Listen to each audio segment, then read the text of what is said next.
Hey everyone, and welcome back for another deep dive. This time, we're heading to Brazil. We're going to explore the Maria da Penha law. It's a really landmark piece of legislation in the fight against domestic violence. We've got some fascinating sources lined up for you today. Legal analyses, news reports, even some academic studies on cultural attitudes. And we've even got excerpts from Maria da Penha's own testimony. That's right. And, the issue of domestic violence might seem like a given, like we all get it, right? But what's so fascinating here is how Brazil tackled it, not just on a legal level, but on a cultural level, too. It's a story with global implications and some pretty surprising twists and turns along the way. Okay, so our mission for this deep dive is kind of threefold, right? First, we need to understand just why the Maria da Penha law is considered such a big deal. What makes it so unique? What makes it effective? Second, we'll look at how the law reflects and hopefully reshapes cultural attitudes towards domestic violence in Brazil. And finally, we want to get into the real human impact of this law. And we've got to address something that might seem a little counterintuitive at first. You see, after the Maria da Penha law was passed, reports of physical violence against women actually went up. It's a bit of a head-scratcher, right? Yeah. But it reveals a lot about how laws can really create change, even beyond the courtroom. Okay, I am intrigued, for sure. But before we get too far into the weeds, I think we need to start with the story that kind of sparked this whole movement. The story of Maria da Penha herself. Absolutely. It's a story of unimaginable trauma, but also this incredible resilience. And sadly, a story that highlights just how deeply flawed systems can be. They fail to protect the people that need them most. So paint the picture for us. Who was Maria da Penha before this horrific event happened? Well, from what we gather from the sources, Maria was a successful pharmacist. She was married, had 3 daughters, had her whole life ahead of her. And then on May 29th, 1983, everything changed. This is when she was shot, right? No. She's just sleeping. Yeah, shot in the back by her husband while she was lying in bed. God, it's hard to even fathom the terror she must have felt. To be attacked in a place that's supposed to be your sanctuary by someone who vowed to love and protect you, it's chilling. And it gets worse. Instead of calling for help, Maria's husband actually tried to cover up the crime. He made up this elaborate story about a robbery gone wrong.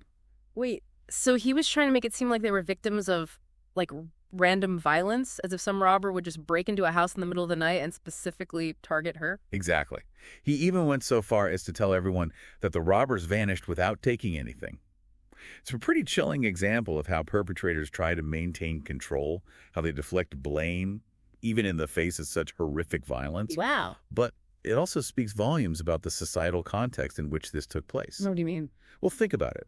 In a society where domestic violence is often minimized or dismissed as a private family matter, a cover-up like this, it might be more readily believed, or at the very least, not investigated as thoroughly as it should be. So it's almost like the system itself was complicit in silencing her and allowing the abuse to continue. Sadly, yeah, that's exactly what happened. Despite the severity of her injuries, the disbelief, the inaction from the authorities, it all allowed the violence to escalate. And we're back. Picking up that story with Maria, her husband tried to cover up the shooting. It's just heartbreaking to even think about what happened next. It is.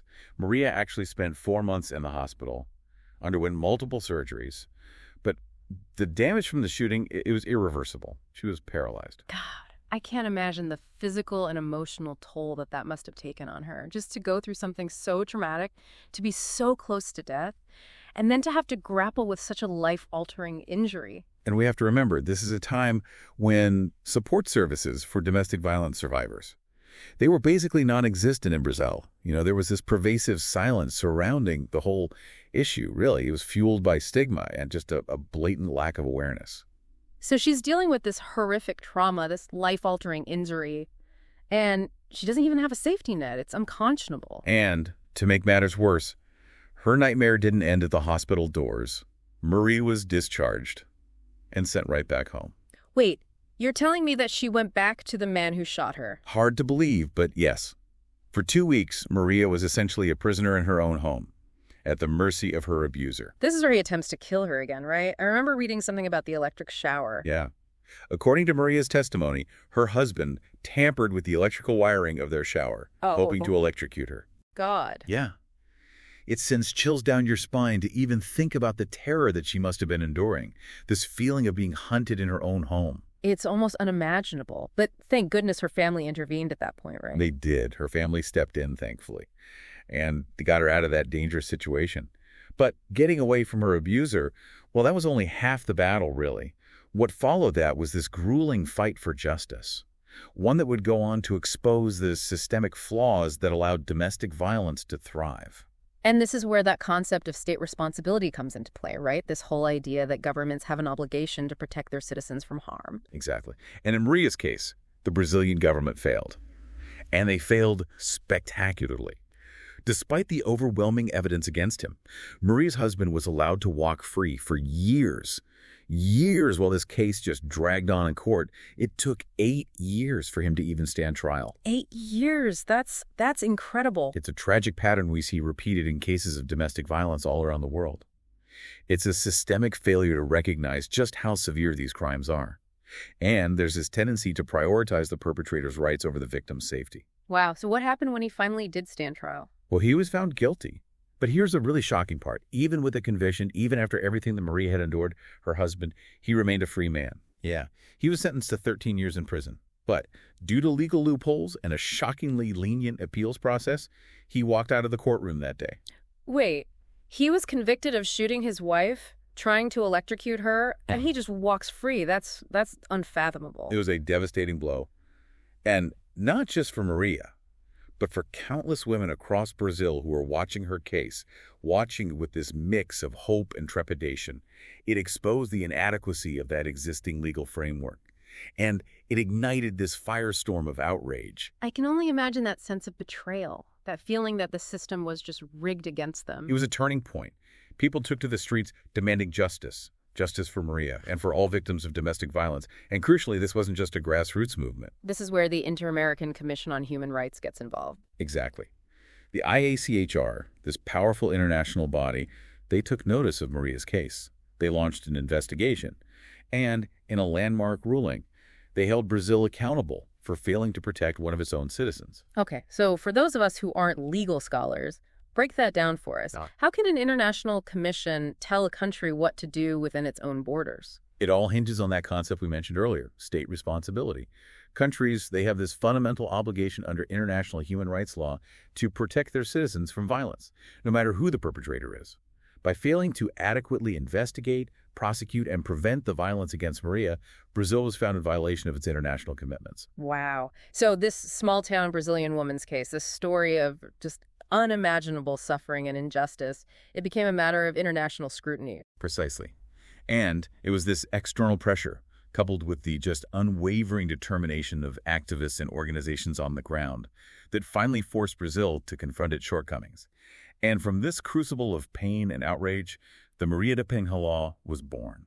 Welcome back, deep divers. We're wrapping up our deep dive into the Maria de PENHA law. It's a law born from tragedy, but ultimately a beacon of hope. That's a great way to put it. You know, we've seen how Maria's case really exposed those horrific realities of domestic violence and the systemic failures that allowed it to flourish for so long. But her story also sparked a movement, a demand for justice that really resonated far beyond Brazil's borders. And that movement ultimately culminated in the Maria de PENHA law itself, and we've touched on it a bit. But I think it's worth taking a closer look at what makes this law so groundbreaking. Absolutely. Yeah. On the surface, you might think, okay, it's a law against domestic violence, so what's so special about that? But the Maria de PENHA law, it's so much more than just a list of punishments. It's really more like a comprehensive toolkit for addressing domestic violence on all these different levels. I love that analogy, the toolkit. Yeah. Because it emphasizes that we're not just talking about reactive measures here, not just about punishing abusers after the fact. It's about prevention, support, and ultimately changing the very fabric of a society that allows this kind of violence to persist. Exactly. The law introduced harsher penalties for abusers, and it created these specialized courts that are dedicated to handling domestic violence cases efficiently and fairly. But it went far beyond that, establishing preventative measures like restraining orders, providing those crucial support services for survivors like shelters, counseling, and it even implemented some programs that aimed to rehabilitate abusers. That's the part that I think often gets overlooked, that focus on rehabilitation. It's like recognizing that we can't just arrest our way out of this problem. We need to address those root causes, the underlying attitudes and behaviors that just perpetuate that cycle of violence. Right. And that's actually where those seemingly contradictory statistics, the ones about increased reporting of physical violence after the law was passed, Yeah. that's where they make sense. The law didn't create more violence. It just brought what was already happening out of the shadows. It empowered women to speak out? Exactly. It gave them a language to articulate those experiences, a legal framework to seek justice, and most importantly, a reason to believe that they would actually be heard and supported. It's like we talked about earlier with legal consciousness, right? The law itself changed the way that people perceived and interacted with this issue of domestic violence. It shifted that cultural conversation, even if those deeply ingrained attitudes and beliefs, they persisted, right? Yeah. And that actually brings us to the concept of everyday lawmaking. This whole idea that real change, it doesn't happen overnight. It's not just the stroke of a pen. It requires constant effort, ongoing dialogue, and a willingness to challenge the status quo. So it's not enough to just have a good law on the books. Nope, not at all. The law can provide that framework, but it's really up to individuals, communities, institutions to breathe life into it. Do we see that happening in Brazil? Are there examples of this everyday lawmaking in action? Absolutely. We see it in those innovative police patrols that are specifically focused on domestic violence cases, checking in on survivors, making it clear that their abusers are being watched. We see it in the countless NGOs and support organizations that have sprung up across the entire country, providing essential services and advocating for change. It's like that it takes a village mentality. It requires a collective effort from really all levels of society to create a cultural shift. Exactly. And while those traditional patriarchal attitudes, they do still exist in Brazilian society, the Maria da Penha law, it's undoubtedly chipped away at their power. It started a national conversation, one that continues to evolve and challenge those long-held assumptions. Yeah. One of the sources that we have makes this really poignant point about Maria Penha's own view of her legacy. And she said that her true victory wasn't about seeing her abuser imprisoned. It was about seeing Brazil itself held accountable on a global stage. Yeah. It speaks to this desire for something larger than just personal retribution. It's about systemic change, ensuring that no other woman would have to endure what she went through. It's a powerful testament to the impact that one person's story can have. But as we've seen throughout this whole deep dive, the fight for justice is ongoing. And sadly, it's not always a fight that's won easily or without sacrifice. You're thinking of Marielle Franco, right?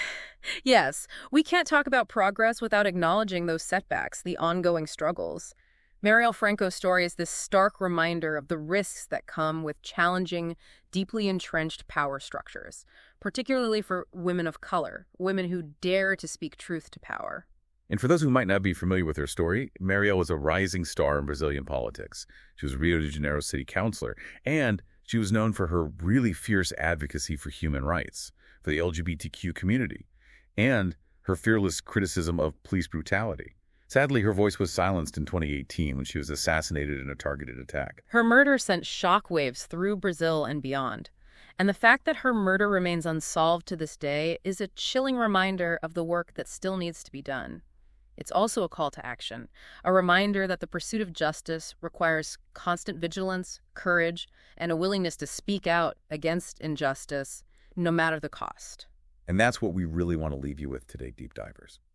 The Maria da Penha law, it's a beacon of hope, yes, but it's just one chapter in a much larger story, a story that's still being written. So we ask you, what role will you play in this ongoing fight for equality and justice? How will you contribute to that everyday lawmaking in your own communities? What will your chapter of this story look like? Because ultimately, it's those collective actions, seemingly small choices we make every day, that will determine whether that arc of the moral universe truly bends towards justice.